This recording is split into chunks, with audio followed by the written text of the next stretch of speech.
connectivity ambitions into bankable, implementable projects.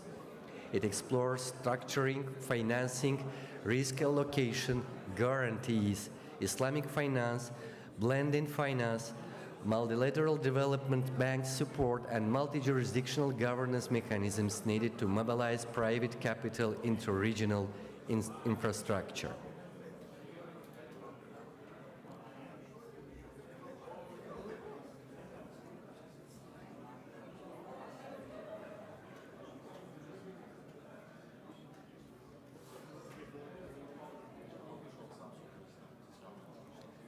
Dear participants, we kindly ask you to take your seats.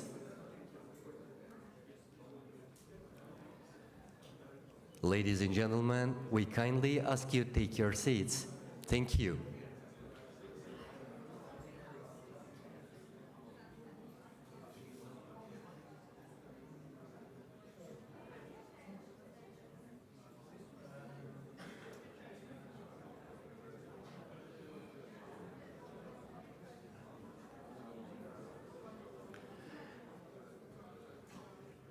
Before inviting the moderator, we'll first hear the opening remarks.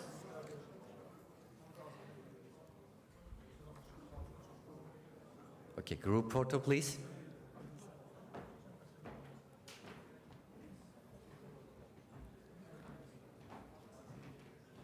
Our next speakers of next panel would like to take a photo, please.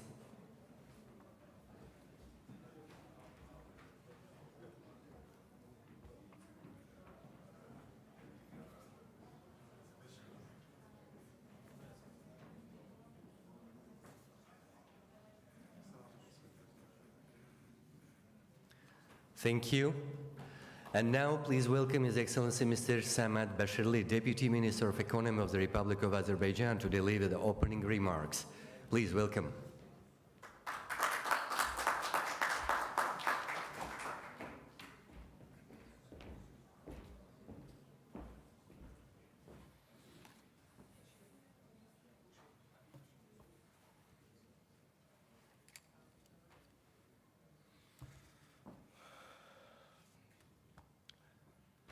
His Excellency Mr. Ahmed Rostom, Minister of Planning and Economic Development of Egypt, Excellencies, distinguished panelists, ladies and gentlemen.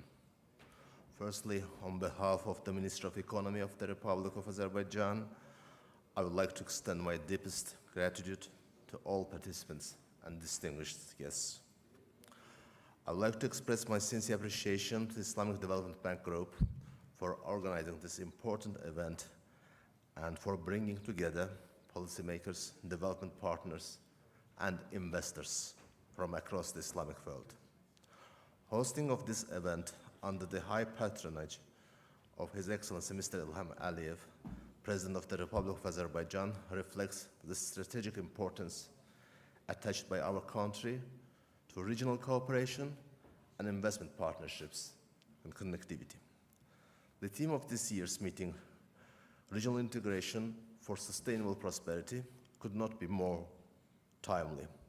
The world economy is facing complex challenges, including infrastructure, financing gaps, fragmented supply chains, climate-related risks, digital transformation, and growing demand for sustainable connectivity.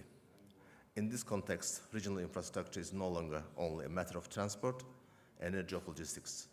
Infrastructure has always been a foundation for trade, investment, industrial cooperation, food security, energy security, and inclusive economic growth. However, in today's environment of growing investment needs and fiscal constraints, governments cannot achieve these ambitions alone.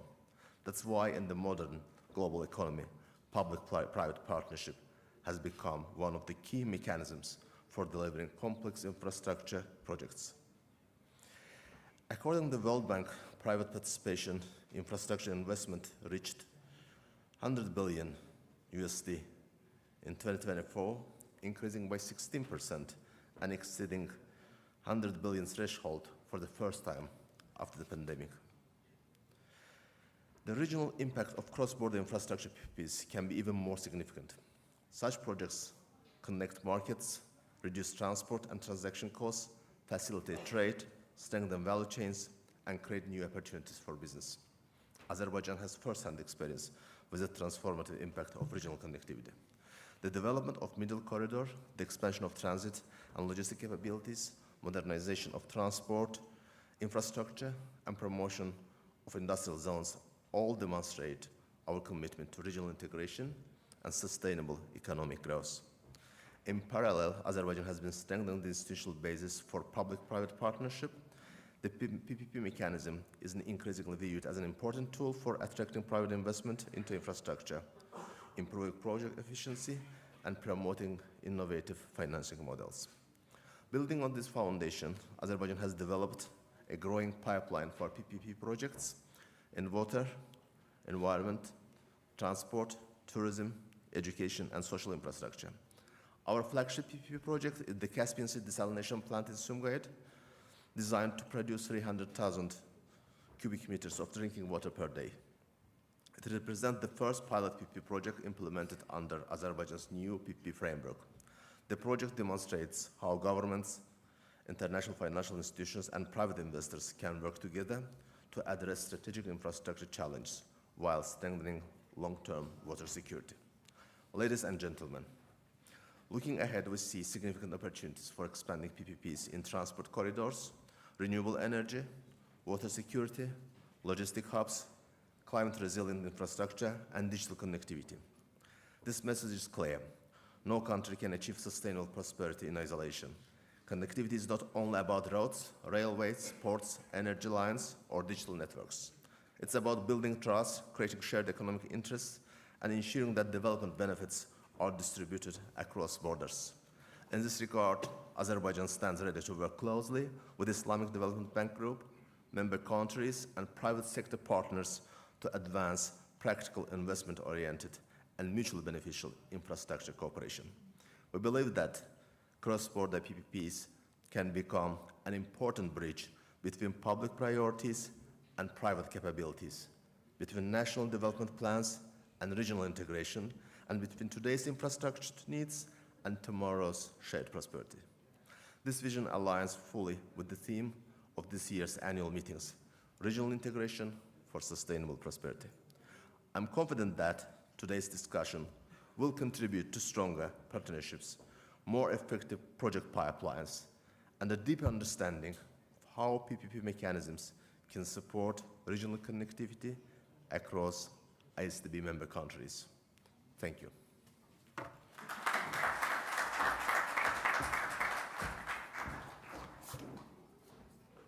Thank you, Your Excellency.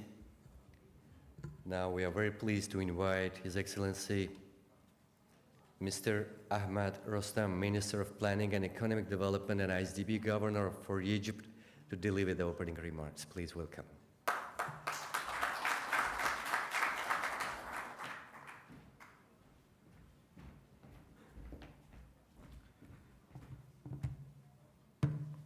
Bismillah ar-Rahman ar-Rahim. Assalamu alaikum wa rahmatullahi wa barakatuh. His Excellency, Mr. Samad Bashirli, the Deputy Minister of Economy of the Republic of Azerbaijan, Dr. Khalid Khalafallah, the CEO of ICD, colleagues from the member states of the Islamic Development Bank Group, Assalamu alaikum wa rahmatullahi wa barakatuh. Please allow me to extend my deep appreciation to the Islamic Development Bank Group and the Islamic Corporation for Development of the Private Sector, the ICD, and our gracious hosts in Azerbaijan for organizing this pivotal event.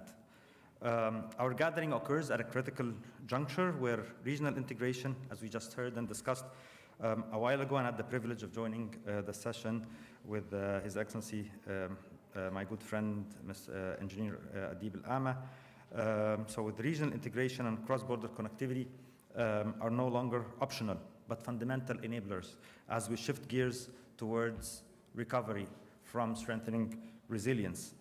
Economic growth, trade expansion, and shared prosperity are inevitably objectives and targets that we have to achieve collectively as part of our efforts to progress towards speedy and quick and efficient recovery. I'd like to highlight the stark reality that while global infrastructure demands almost $6.9 trillion annually through 2030, we face a staggering global deficit of around 2.5 to 3 trillion per year. For the OIC member countries, this financing gap sits at an acute almost $290 billion annually, heavily concentrated on roads, which is almost 53% of that deficit, telecom, electricity, and water that sits around 38% of that infrastructure deficit, without looking into innovative ways and options to build that gap, the recovery would be extremely challenging. And I guess one critical output and outcome of our discussions this week is to look into how we can work together and how we can leverage the power of the Islamic Development Bank Group and MDBs to bridge that gap.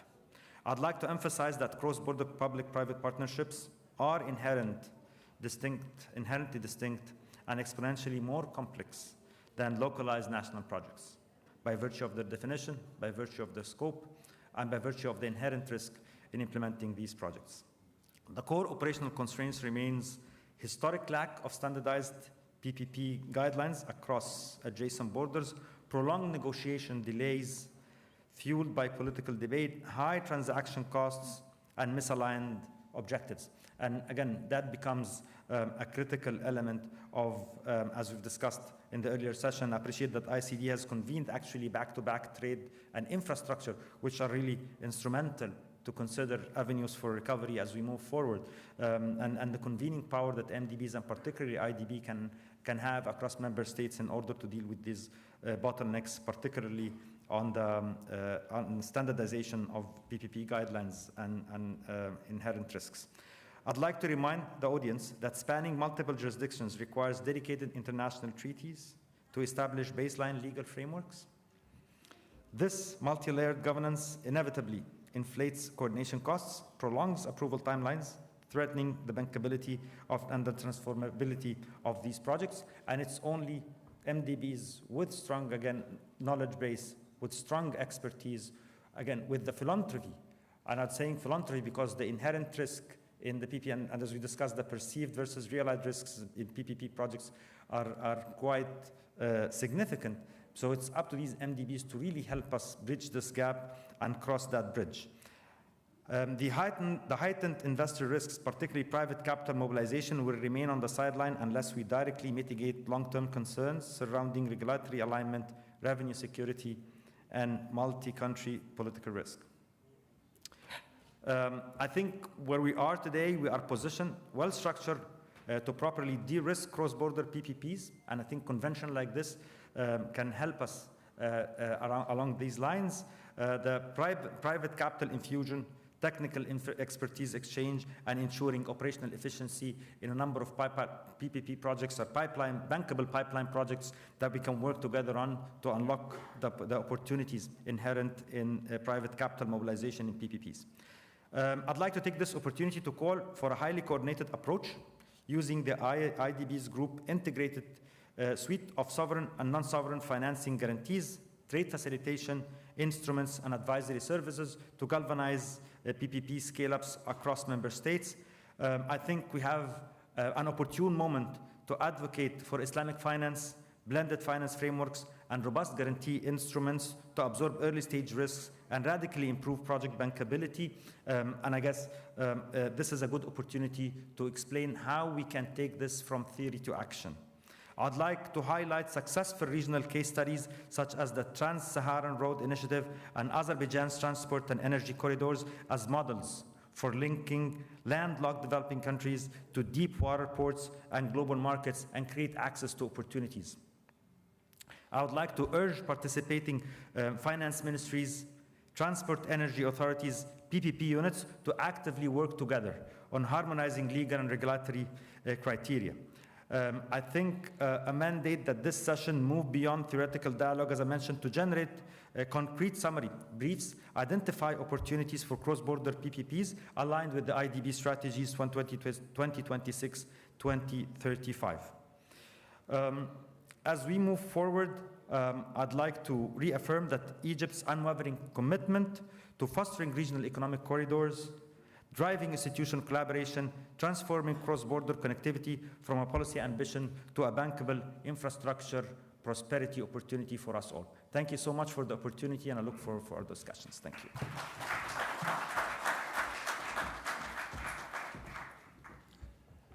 Thank you, Your Excellency. Ladies and gentlemen, please join us in welcoming the moderator of the session, Mr. Muhammad Arshi, Banking Department, Islamic Corporation for the Development of the Private Sector, ICD. Please welcome.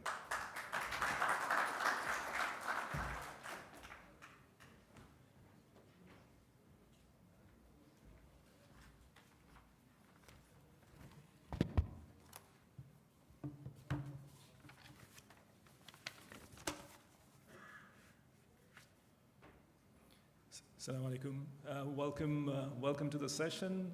And let me start by thanking the Excellency Deputy Minister Bashirli and also Minister Excellency Dr. Rustam for the excellent opening remarks and the keynote speeches. They were very, very insightful and really touched upon a lot of the important points.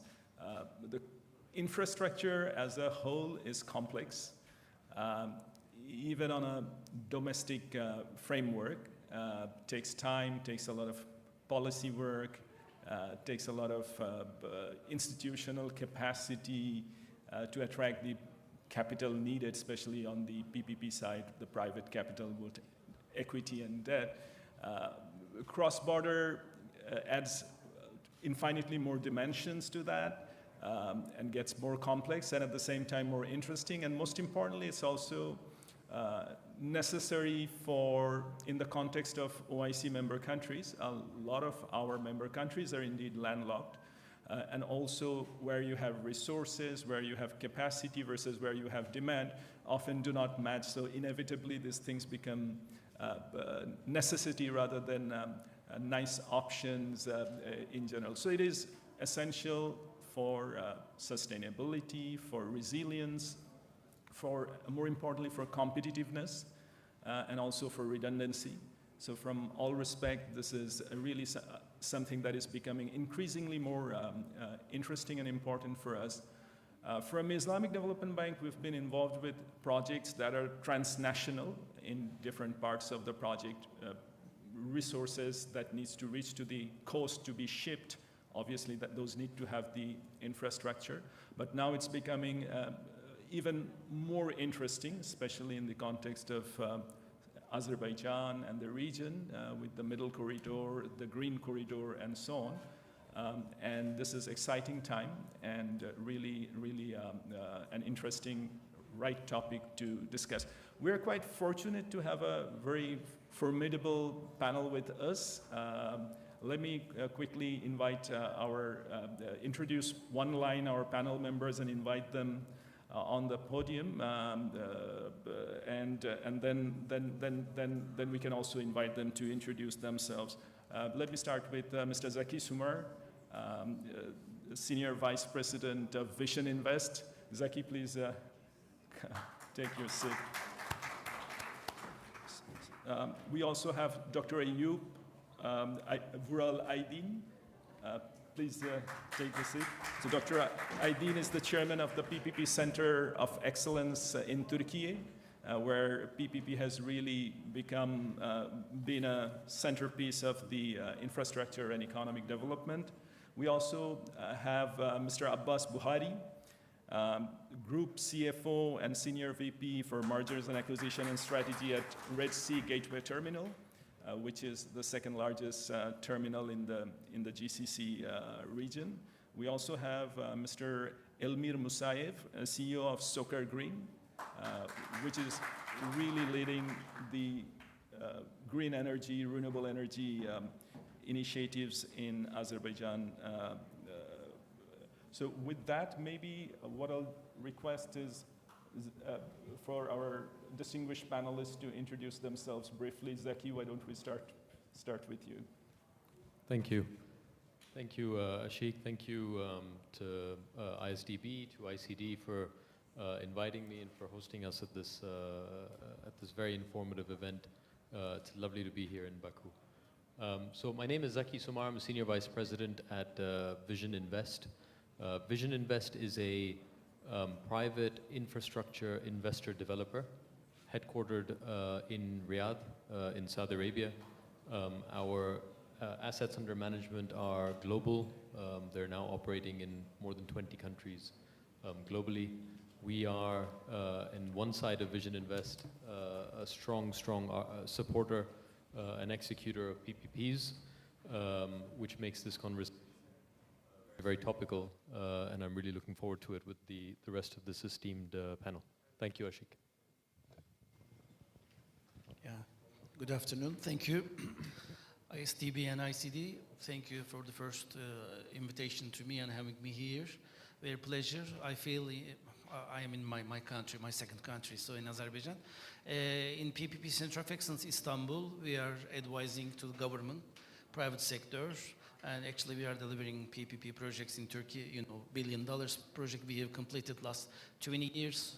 So actually we are sharing those experiences in PPP Center of Excellence, and personally I'm advising some various governments like Saudi Arabia, Uzbekistan, and I'm working very closely with CIS countries. So I'm very happy to be here. Thank you.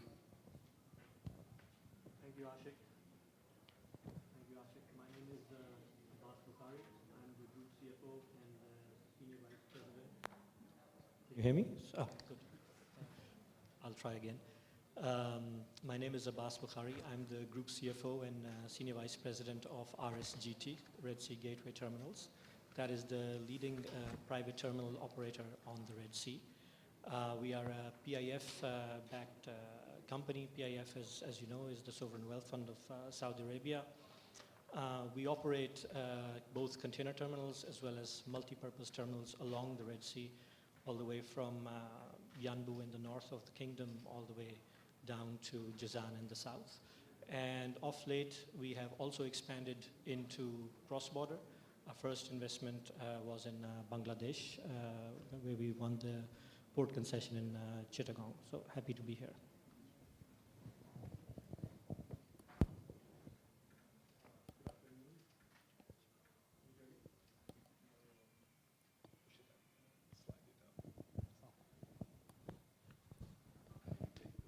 It works. Good afternoon, ladies and gentlemen. Mr. Ashik, thank you for inviting me to this wonderful panel discussion. Quite excited about this. So a brief introduction. My name is Elmir Musayev. I am the General Director of a company called SOCAR Green. SOCAR Green is a fully owned subsidiary of SOCAR, and SOCAR itself has long been known for its oil and gas operations in Azerbaijan, and has been transforming to become an integrated energy company. And as part of that transformation, it was in December 2023, the company's supervisory board decided to establish a separate dedicated entity that would forefront the renewable clean energy projects on behalf of SOCAR. And we are quite young, ambitious company. We already have a portfolio of 1.6 gigawatts of renewable energy in Azerbaijan under the development with our partners from different continents. We're working with Masdar, we're working with BP. We have projects with our Chinese partners. And the idea was to come up with the right operating model for SOCAR Green by understanding different operating models of companies from different continents. And I think we have already established a good understanding of the industry and have devised the operating model for SOCAR Green. We're also pioneering the energy efficiency initiative in Azerbaijan. We have a project with the largest electricity consumer in Azerbaijan, which happens to be the State Water Resource Agency, and we have a roadmap with them whereby we will be decarbonizing them, but at the same time we'll be implementing some energy efficiency project, which is something new to Azerbaijan. So renewable energy and expansion of the renewable energy capacity in Azerbaijan is important, but it is as important to also target the energy efficiency and optimum usage of energy in Azerbaijan, and as a matter of fact, globally as well. We also have initiatives in other technologies, such as we're pushing geothermal industry in Azerbaijan. We have 2 pilot projects for offshore wind. As you know, Azerbaijan has a vast technical capacity on the shores of the Caspian Sea, and we have 2 pilot projects, each 200 megawatt, potentially expandable up to 2 to 3 gigawatts each. We are also doing a lot of work on emerging technologies, be it biofuels, biochar, biogas, those type of initiatives, and hopefully we'll have some flagship projects on that front as well. So briefly about us, thank you for your attention.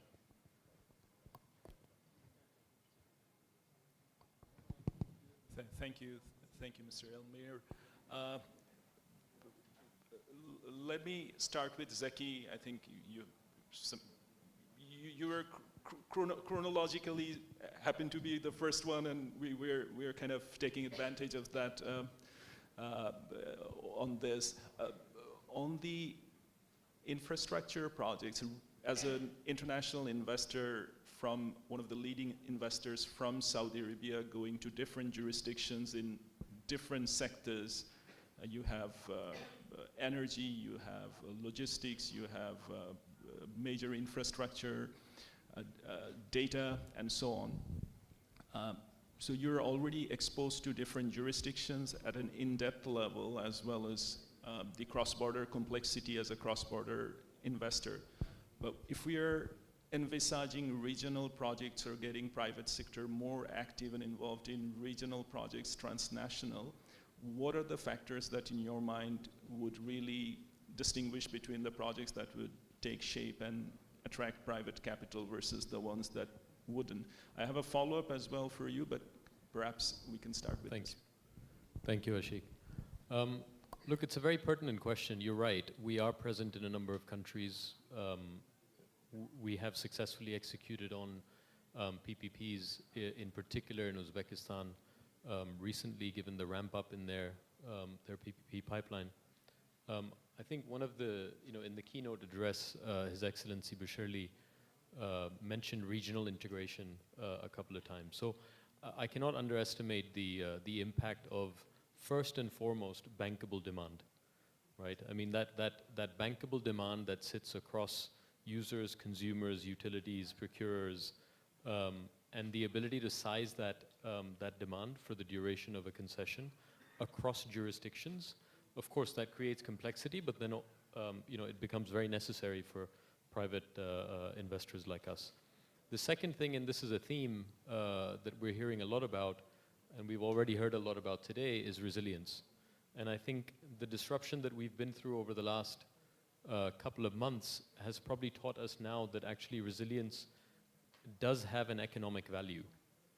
We can certainly quantify resilience now. I think in the past, everyone assumed that resilience is just something that you plan towards, but now it can be quantified. And I think if we look at infrastructure projects that cut across jurisdictions, cross-border PPPs, if they are solving for critical infra resilience, if they are solving for redundancy, energy security, water security, I think these things will be very, very topical, and certainly investors like us, it is really piquing interest for investors like us.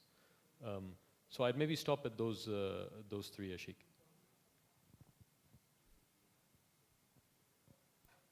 Thank you, Zaki. One follow-up though, at an early stage, because in general the infrastructure project development process is pretty complex and long and needs a lot of high-risk development capital. But in general, for this kind of transnational, regional, cross-border infrastructure project, in your recommendation, what are the key actions and initiatives that different stakeholders can undertake? Stakeholders like the state, the private sector, the lenders, the multilaterals, etc. Sure.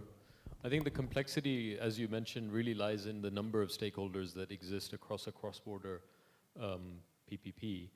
I think the one thing is, as early as possible to get alignment and harmonization on regulatory and policy frameworks, right?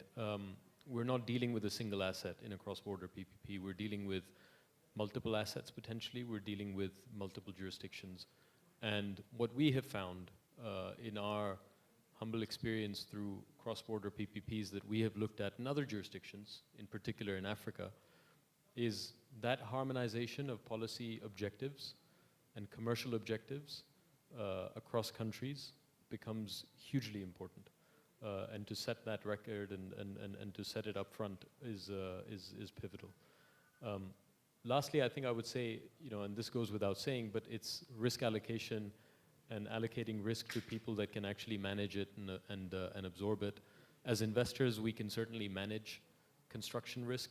We can manage operational risk. To some extent, we can manage FX risk. What we cannot manage is uncontrolled and unsustained, or sustained rather, political risk and sovereign risk. And I think those are the key buckets to manage, really.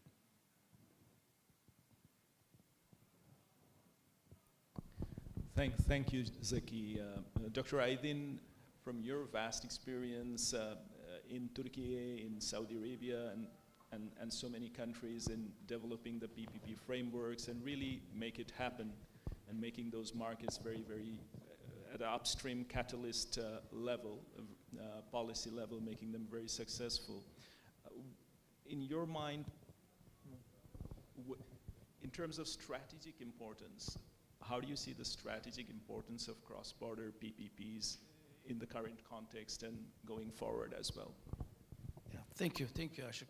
Totally agree what Zeki is talking about, the technical, burdens, challenges, but I would like to give an overall, a bird eye view to this topic. So from the policy dimension, yes, we need, what do we need? Why we are asking to ourselves, we need cross-border projects. Because, in terms of MDs, IFIs, when we talk about the infrastructure project, especially particularly the PPPs, we should discuss on the national level. So development, the growth, infrastructure needs, we are talking about national needs. So, but why now we are asking to ourselves, why we need cross-border projects? Transnational, cross-border, whatever we say. Why? This is the question. In terms of sustainability and resilience, when we say, concretely, when we say cross-border projects, we are talking about the connectivity of human, the connectivity of data, the connectivity of water, the connectivity of energy, and the connectivity of goods. Those are the concrete things. But when we start to talk about sustainability and resilience, think about it, MDBs, EBRD, ISTB, and the other IFIs, when you finance, for example, a project in El Salvador, so you are asking how your project is sustainable for the environment. This is not cross-border, or this is not transnational, but we are asking to all projects in different countries, places, how your project is sustainable. Because we are mentioning sustainability, resilience, and environmental issues as cross-border projects. So we should focus on a global view to all projects. Today, one crisis. I'm an expert, PPP expert, more than 20 years. Maybe 100 contract, thousands pages. One crisis demonstrates us why global integration is important, which is the crisis of Strait of Hormuz. The crisis of Strait of Hormuz showed us how redundancy and the global integration is very important. You remember maybe 25 days ago in Australia, they were talking about, okay, we have more just 15 days oil for the country. Why? Because of the supply chain crisis. So I think now, yes, the risk, the regulatory issues, the frameworks, all those technical, day by day, we can talk about those. Somebody wants to cut my voice, I think. I'm talking about very serious issues. So yeah, it's very sensitive issues. But I'm insisting to say that. This global integration, what we need, which is probably we should come to the governance. So in the meetings in UNEC and United Nations, we say those people first PPP, which is highly relevant with the topic, but probably next decade, we will more talk about public-private, non-profit partnership, which, thank you, the government of Azerbaijan. So public, private, and people partnership, which means highly governance, and touching the governing issues for cross-border projects and transnational projects. One is statistics I would like to share with you. Let's go back to 25 years ago. In the beginning of millennium, the global trade was only $10 trillion. Today, $31 trillion. Triple, 3 times triple. So just the global. But when you look at the funding and infrastructure investment, it doesn't, highly double or triple in terms of investment. So what the investors, funds, private funds are looking for? Predictability, which is very important, sustainability, but all those very fancy words, I think the $49 trillion locked finance for infrastructure investments are looking for a platform of trust. So I think next decade, we will discuss more and more how we will build a new trust and peaceful mind between the nations. Probably the second time I would like to touch more on the governance and building trust.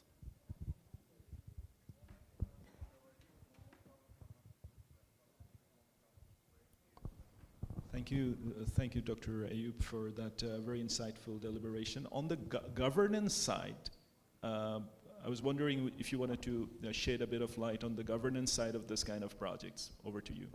Yeah, governance, yes. As I mentioned, people, public, most of, audience are coming from public, and we have a couple of private.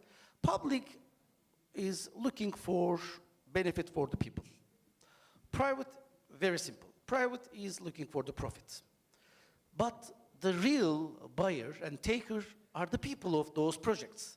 So what we, I think, miss, the demand side of infrastructure project, even it's a cross-border or a PPP project, the demand side is coming from the people. Who is people? So the people will be the buyer of our infrastructure projects. So including people to the projects, starting from the governance from the scratch. So I'm telling, public-private people partnership is very important. What it means, how we will shape, how we will craft, how we will build the governance with people for people.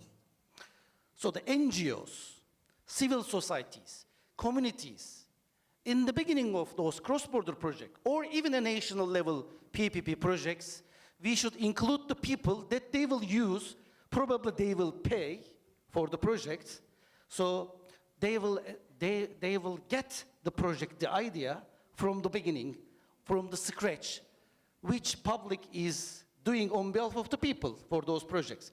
But involving people, the demand side, will also demonize the risk probability of those projects, which is very important. In Turkey, we have a lot of experience, positive sides and negative sides.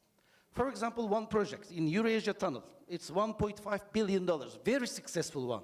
10 years operation now. The guarantees exceed, and the private sector is very happy, public is very happy, the people who are using very happy, but in the beginning of the project, there were some fisheries shops at the end of the tunnel, but they were against the tunnel 15 years ago. We lost 6 months to convince them that the tunnel will not break your business. But if the project designer, one of them was me, so because we didn't have enough experience 15 years ago, we didn't ask them what you're expecting from the tunnel or how business will impact from the tunnel. Just one question. 2 days, 3 days meetings, maybe organizing in society, community meetings, so we will get this demand side to the project in the beginning. So the governance, it's not about the solutions. The governance is about making the projects real, concrete, and understanding the people needs. So the cross-border project, I totally agree, risk management, risk allocation, regulatory frameworks are the key, are the heart of this cross-border project's success. But before those technical issues, finding a champion who believes the idea in one country or in two countries at the same time, those champions will involve the people who will be affected from the cross-border projects at the end.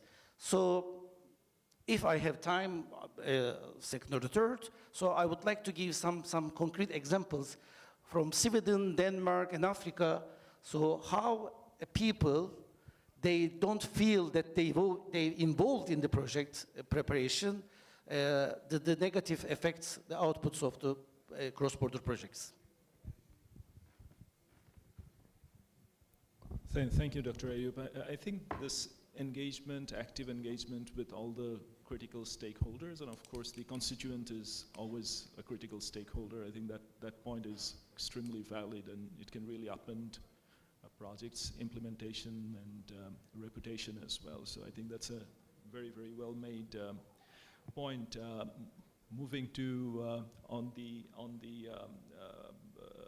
other industries and in general, Abbas, you have a tremendous you bring in so much experience on this very interesting sector of port and logistics. And that's one of the sector which is inherently very internationalized, network of ports, network of shipping lines, and really the front line of international exposure in a lot of cases. So from your perspective, given the,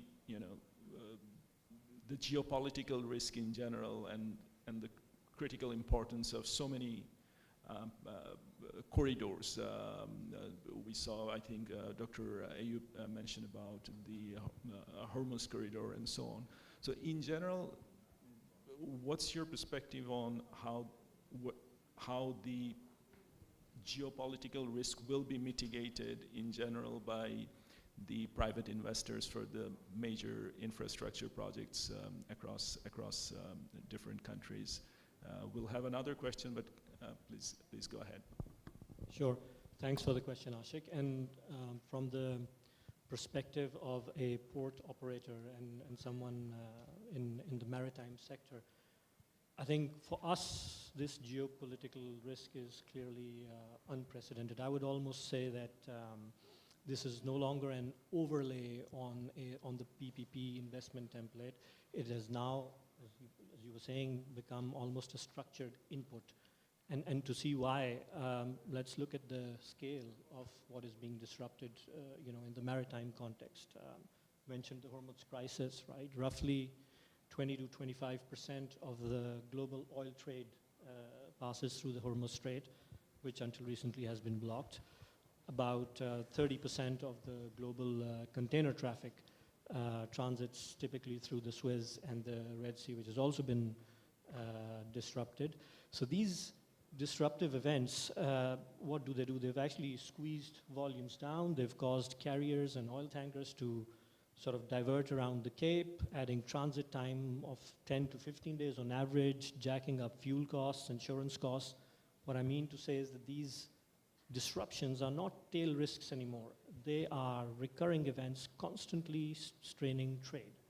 And when this much of trade is under pressure, then the old assumptions of stable cargo flows, predictable demand, narrow force majeure clauses that were baked into the traditional sort of PPP contracts stop working.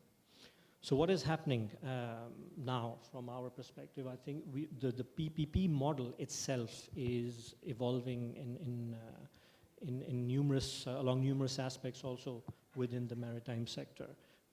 In terms of port concessions, we see shorter durations away from the traditional 40 to 50 year tenure. You see shorter core of 20 years linked with extension options based on performance. You see force majeure clauses also broadening, not just to cover war and natural disasters, but to also cover route closures to the point of your route redundancy and also sanctions.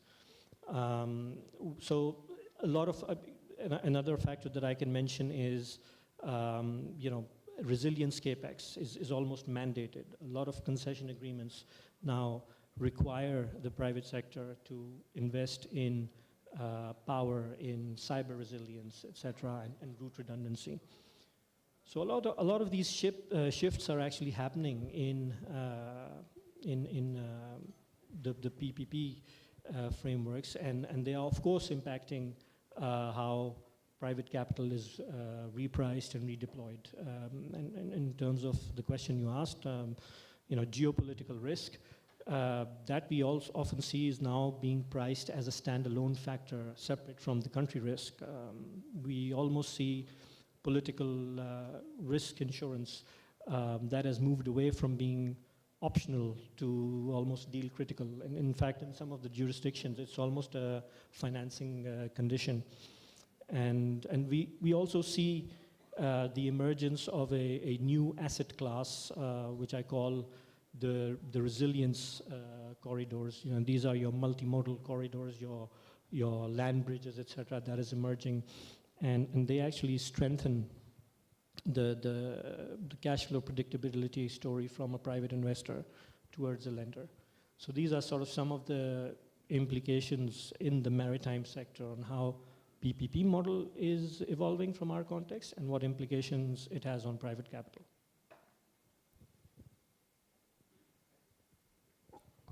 Thank you, Abbas, for that those insights.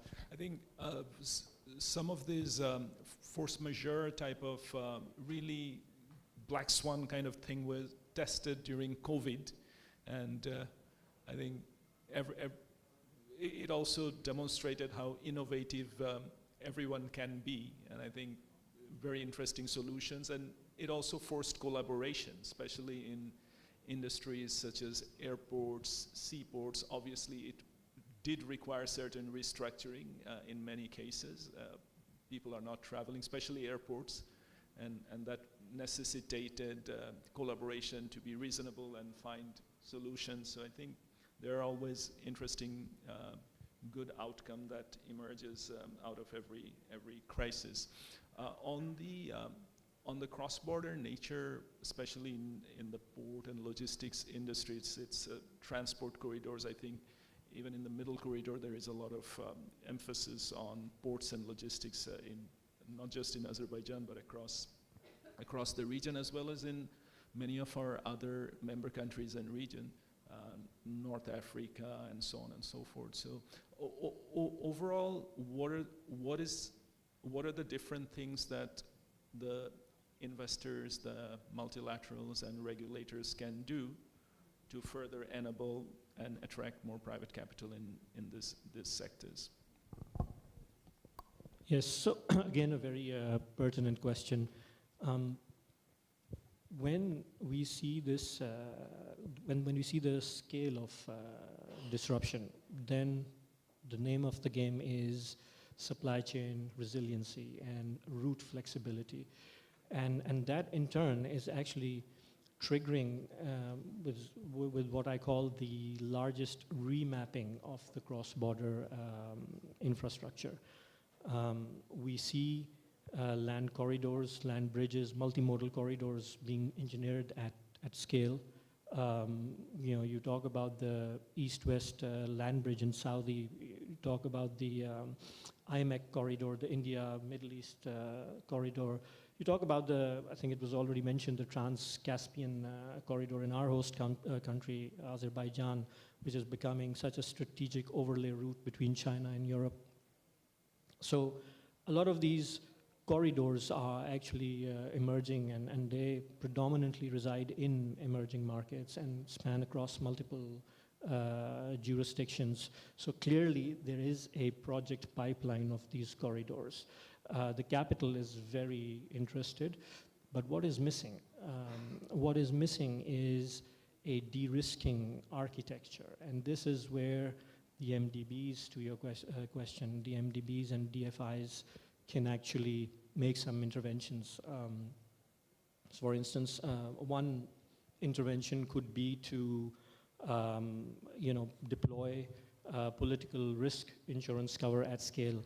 No commercial lender will actually has the appetite or the ability to underwrite this exposure alone, and organizations like MIGA or ICIC have a role to play here in absorbing some of that risk, and that will also be appreciated by private investors, the other stakeholders, because obviously it will lower their financing costs towards their sort of the commercial lenders. Another intervention could be in the form of engineering a blended financing solution. I think it was mentioned before. Look, if we look at particularly the emerging markets, be it South Asia, Southeast Asia, Africa, their port complexes and port systems are getting congested very, very fast. So a lot of the projects that are coming up in these markets are greenfield concessions. And greenfields by nature don't scream bankability on day one, simply because the demand risk and the political risk is too unfamiliar with the commercial lenders. So a blended financing solution can actually make them bankable. And what do I mean by blending financing solution? It's some sort of a mezzanine / subordinate layering in the form of MDB, concession capital sitting subordinate to the private debt. And this, by design, can be used to crowd in lenders.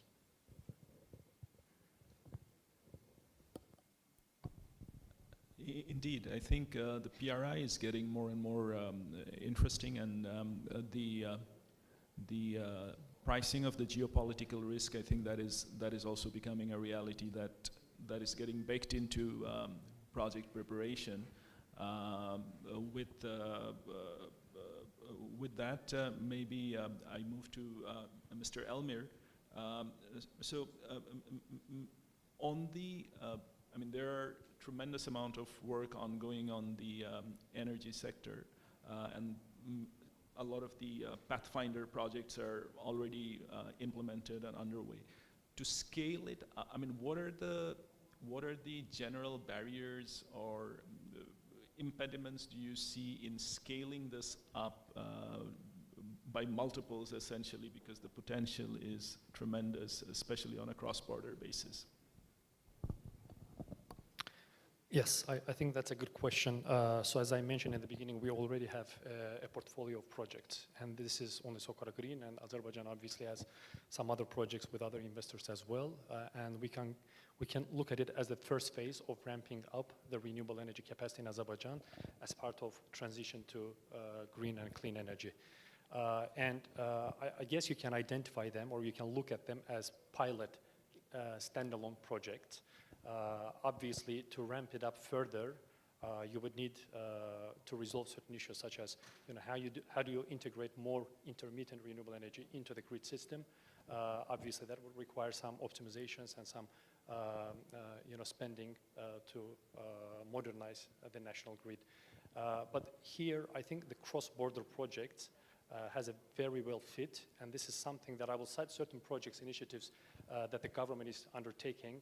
I will also cite some past experience that Azerbaijan, together with our neighboring countries, have accomplished, I would say, successfully. And I think that gives us a clear kind of way forward in what direction Azerbaijan is taking steps, and I think it makes a lot of sense. So Azerbaijan, I'm citing the president of the country and the Minister of Energy on this one. So Azerbaijan has a target of, or expectation of 8 gigawatts of renewable energy by 2032. On paper, under the projects under the development is around 2 gigawatts right now. So the initial target was 30% in terms of installed capacity renewable energy by 2030. I think we'll reach 34% by 2028 and 38%, something around 38% by 2030. And adding to that, the president's statement that we are targeting 8 gigawatts by 2032. That's quite ambitious. And also citing or quoting the Minister of Energy that currently the government is undertaking consultations on reaching or expanding the renewable energy capacity to 43% by 2035. And that shows the big steps that the country is undertaking in terms of expanding the renewable energy capacity. This by far exceeds the energy demand of Azerbaijan. So obviously, and I mentioned that we have vast amount of offshore wind capacity in Azerbaijan as well, a technical capacity of 157 gigawatts. The commercial capacity is estimated at around 35 gigawatts. So we have a lot of, we have the source, right? The next step would be, yes, the energy demand of Azerbaijan is expected to grow, but not at this scale, right? So obviously this comes with the idea of exporting this renewable energy. And Azerbaijan has a good experience. We have already accomplished 2 similar cross-border projects. One was after our independence, the Baku-Tbilisi-Ceyhan project, which connected Azerbaijan oil to the global European and global markets. And the second one was the Southern Gas Corridor project.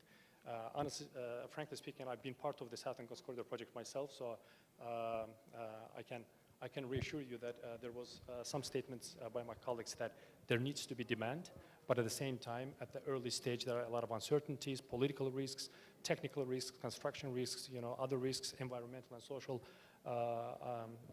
requirements, whatnot. It takes a lot of effort. It takes a lot of effort. It takes a lot of commitment.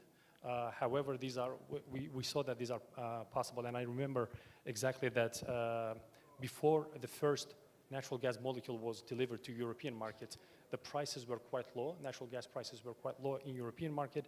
However, by the time the construction was over, due to unfortunate, partially due to unfortunate events, but the gas prices skyrocketed to, insane levels, and the project turned out to be very bankable, very feasible. So it's not just about, your assessment in the beginning or how it's going to turn out. It's long-term vision and other elements that are combined together. So as a continuation of that phase, Azerbaijan is undertaking a lot of corridors that we mentioned right now. And our scope, I guess, the relevant scope to us would be the green corridors, green corridor initiatives that Azerbaijan is taking. I'm sure one of them you have heard. It's quite flagship and popular one, the Black Sea submarine cable, whereby Azerbaijan, Georgia, and then underneath Black Sea, there will be transmission line with about a length of 1,100 kilometers, which is quite significant. And then Romania and Hungary. So this would be one of the energy corridors that Azerbaijan has taken initiative, and the Ministry of Energies and TSOs of the respective countries are doing a lot of work, feasibility studies together with the Italian CESI, and hopefully, again, I'm quoting Minister of Energy that we should probably hear the feasibility results in July of this year.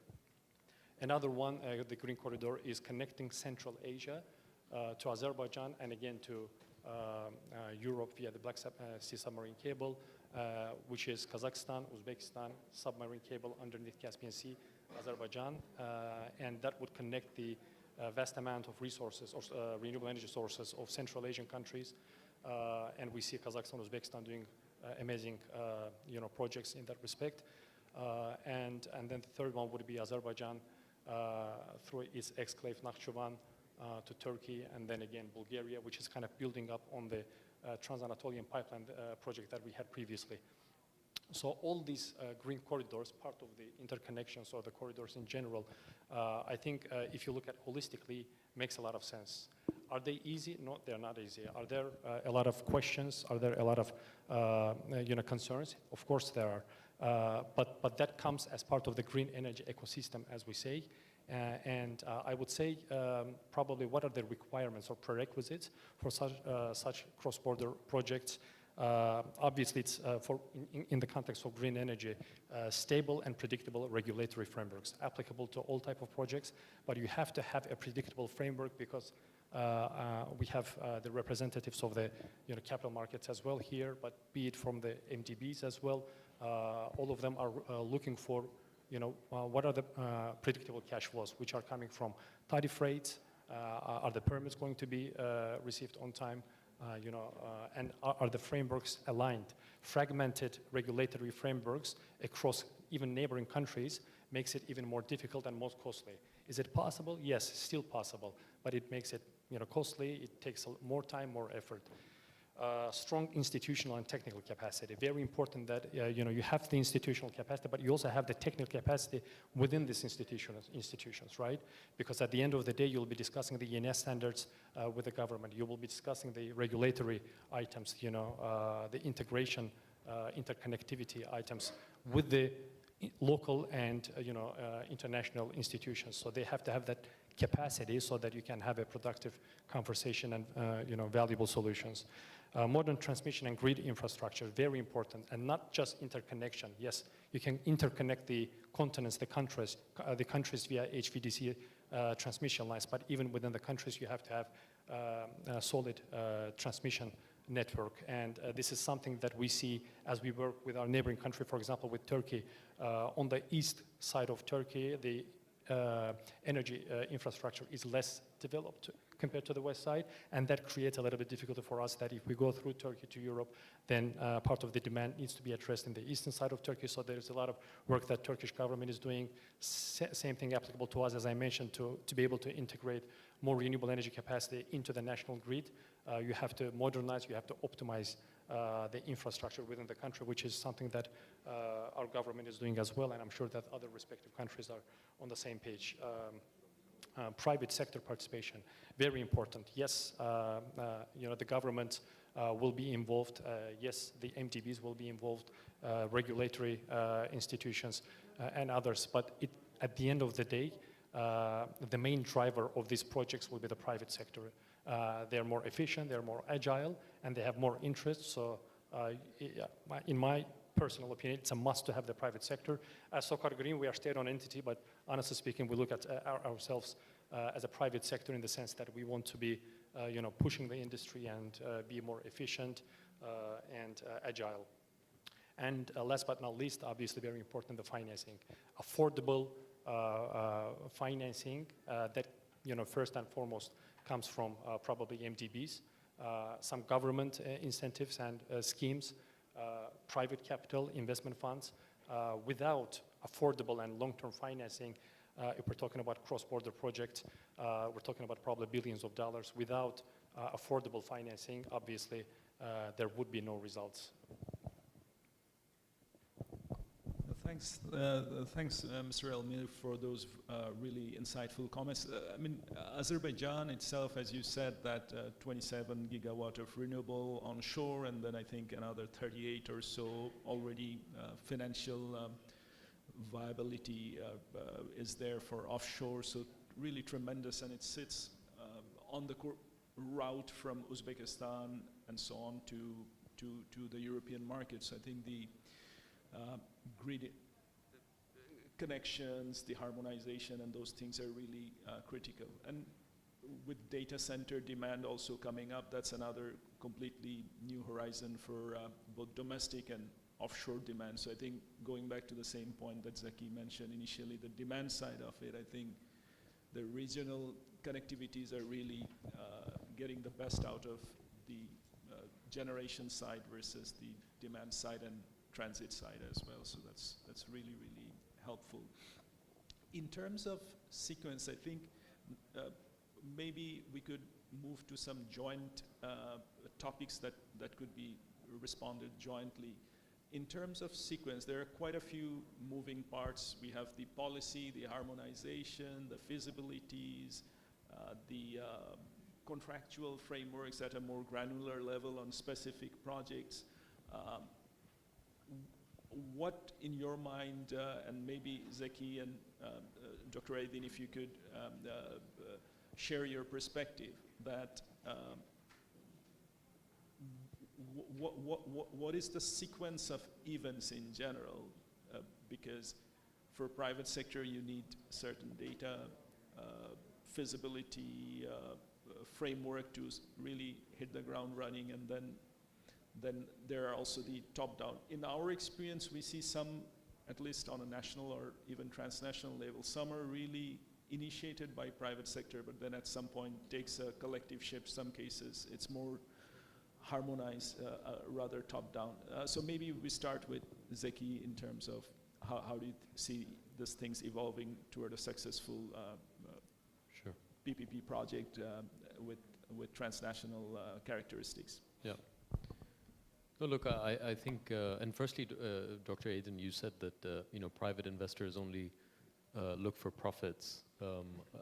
I will say that I will happily take payment in tomatoes from this amazing country because instead of profits, I will take payment in tomatoes. But no, look, your question, Ashik, in terms of what needs to be prioritized, it's one of the things that Dr. Aiden mentioned was, find that one person or two people that fundamentally believe in the project and can be the sponsors. Whether it's a person or an institution, but I think that is absolutely fundamental. And I think that is what allows you to achieve strategic commercial alignment from the very beginning. Because if you don't have that strategic and commercial alignment, it's very hard to get there during the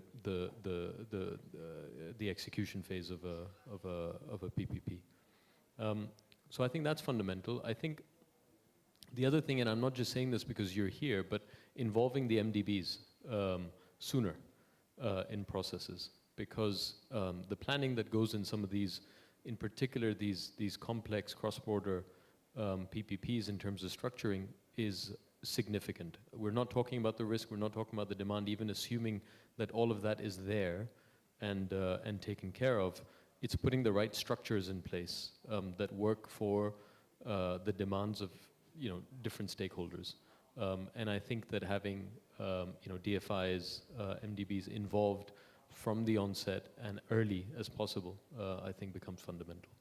I'd love to hear from Dr. Aiden as well. Yeah, thank you. Thank you for the tomato joke. You reminded me, that everything started with nutrition. Roman Empire, the salary was salt. So the salary comes from the salt payment. So everything starting with a tomato, potato start, but the profit is very important for private sector. But what I would like to finalize, to wrap, one thing is, yes, anchor initiator is very important. Let's say the MDBs. But the real thing is, for cross-border projects, even 2 countries or more countries, the real thing is needs, real needs.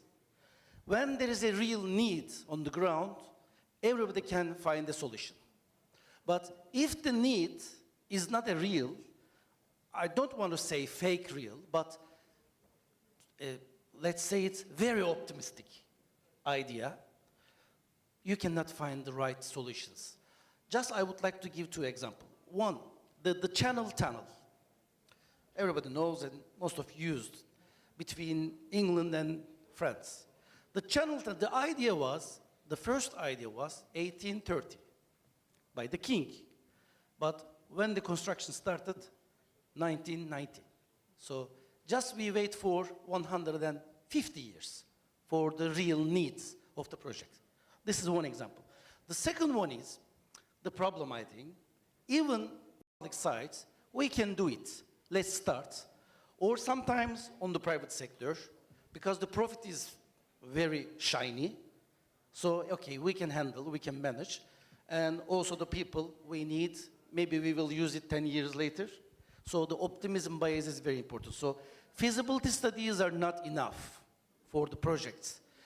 Understanding the feel, the sense of needs on the ground, mitigating the optimism bias on the public side, private side, and the people.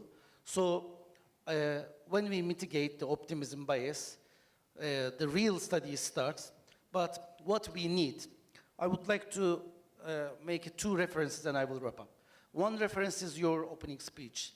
PPPs and infrastructure projects are very sophisticated, very complex. Cross-borders are more complex. So we should work very hard on the project preparation. This is one. The second one is, I attended Excellency Japarov's panel, just before this panel, and he was mentioning in Azerbaijan, now the government of Azerbaijan is investing in human capital, which is so crucial. Human capital means that the skills, the management skills will manage those projects. So people will do it. So we need a human capital and skills enlargement, enhancement, whatever we say. We need skilled human who will understand those projects, because for cross-border projects in the government sites, 2-3 countries, we need agile operational skills. Understand, agility for the project, for the challenges, and solving the problem. So I would like to wrap up my insight. We need a skilled human for doing everything. Not AI. That is very true. I think the having the champions, national champions, champions as focal points in different ministries, stakeholders, and also private sector champions. I think that is essential to get things through, as I think both you and Zaki mentioned. The genuine demand and need, I think it's an overwhelming point, and also the project preparation, participation, and so on. One last one, and maybe Mr. Elmir and Mr. Abbas, if you could maybe very briefly touch base on some of the projects that you have done. I mean, from your case, the projects, the regional connectivity and so on, and in your case, inherently it's regionally connected and internationally connected. Key success factor, what made those projects successful, essentially, in very briefly? Maybe Abbas, start with you. Sure.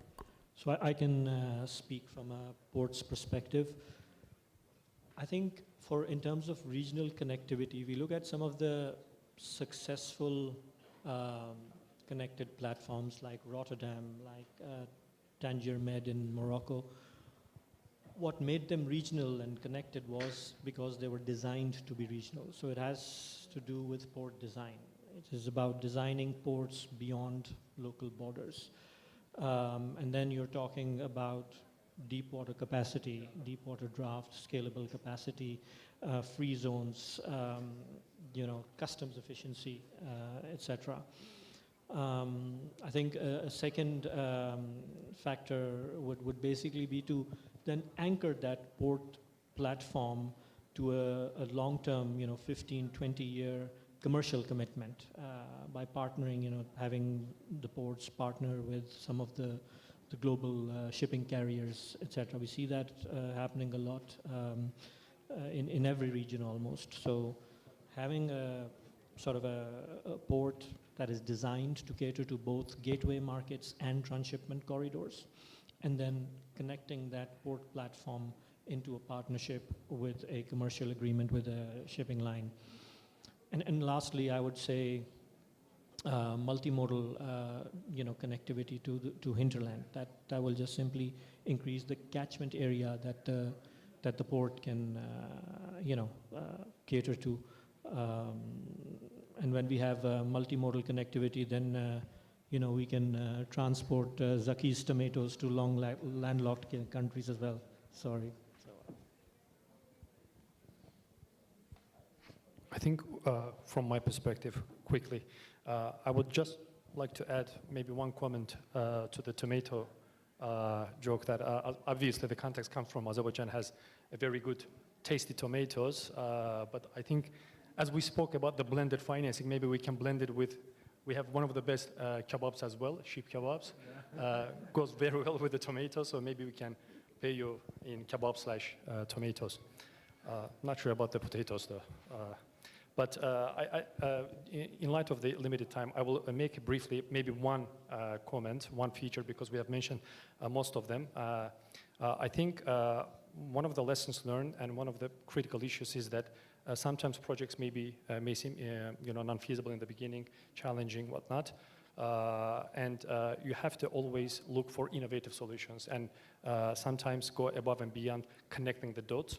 And I can give you one example that we are contemplating right now is that in relation to these green energy corridors, they're costly. Do we have demand? Yes. What are the technical limitations? What are the regulatory challenges? And sometimes it becomes a very kind of, it seems very challenging. But then if you look at it holistically, in the region, we have decarbonization targets. Azerbaijan and Socar specifically, we have a lot of oil and gas platforms. You mentioned data centers, and Azerbaijan is one of those countries who is also expanding the data centers in the region, which requires a lot of energy consumption.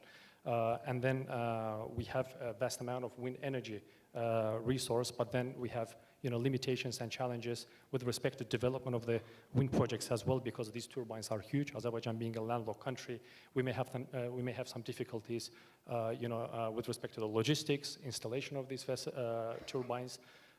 So if you look at the holistically, if you target them one by one, it may seem very challenging. At times, maybe even impossible. But if you look at the holistically, and if you connect the dots, if you integrate the onshore wind and solar battery storage solutions with offshore ones, you target in terms of demand, energy corridors, European market, Turkish market connection, Asian market, but at the same time, data centers to be developed in Azerbaijan, and decarbonization of, or so to say, electrification of oil and gas platforms, which is in its own a big project. And then that will also create a stability, or address partially the national grid security as well, which is one of the main concerns of all transmission system operators. So sometimes you have to have a holistic look, and you have to have an innovative solution, not a traditional one. What you've done for oil and gas, for example, many years ago, or any other infrastructure project, does not necessarily mean that you have to replicate the same formula for future projects, right? We're talking about clean, renewable energy projects, which come with their own challenges and which need their own innovative solutions and a holistic look. Thank you, Mr. Elmir. So I think we have more or less, do we have still time for Q&A? No, we don't, we'll skip that. But in summary, I think really fascinating discussion. I think in summary, there are so many takeaways, but the ones that I took note of is that it's really a necessity now, and already part of various national and regional strategies, to have various cross-border PPP infrastructure projects, and the various stakeholders are working together in a collaborative way to have more harmonization. The element of trust that was mentioned, I think, is a big part. The public-private people partnership that you mentioned is a big part, bringing all the stakeholders together. The geopolitical risk, how that is also shaping the structure of concession, the involvement of the multilaterals and pricing and so on, and the concession nature. I think those are design of the, as you mentioned, the design of the infrastructure from get-go as an international infrastructure, regional infrastructure, that makes a lot of difference. And also this ex-ante approach that Mr. Elmir mentioned, that to proceed with at a stage when not everything is necessarily known, and then put it together in a multidisciplinarian way. So with that, thank you very much, and really a big round of applause for our distinguished panelists. Thanks, our esteemed moderator and speakers. Thank you so much. And okay. We kindly ask you to stand for group photo, please.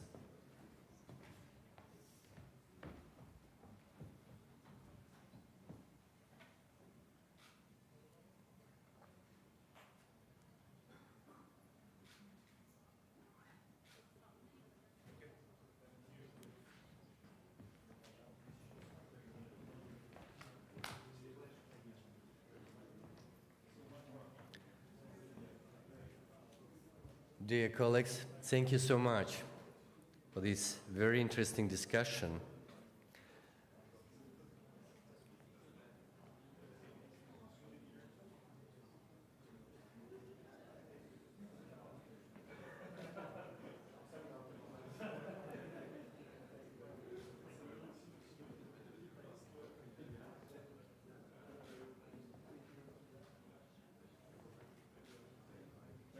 Thank you.